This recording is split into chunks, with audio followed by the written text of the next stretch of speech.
Welcome to Let Me Fix This. Enjoy the video. In this video, I will explain how to learn differential calculus. We will cover the essential steps to build a strong foundation. First, grasp the core ideas of limits and continuity. Then, master the fundamental rules of differentiation.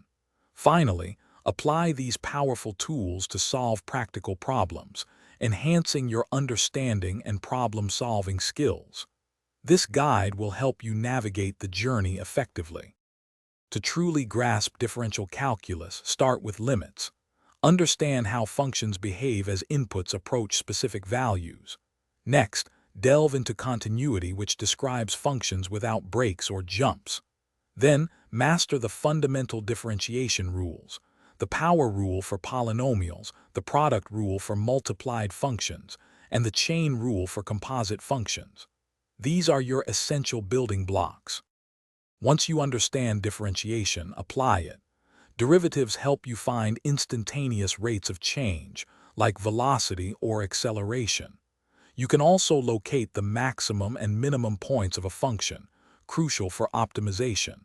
For example, find the most efficient dimensions for a container or the highest profit margin. These applications bring the theory to life. Consistent practice is key to mastery. Work through many problems, from basic drills to complex applications. Don't hesitate to use online tutorials, video lectures, and textbooks for different perspectives. Collaborate with peers in study groups or ask your instructor questions. Dedicate at least 1 hour daily to practice for best results. Thanks for watching. If you found this helpful, don't forget to like and subscribe.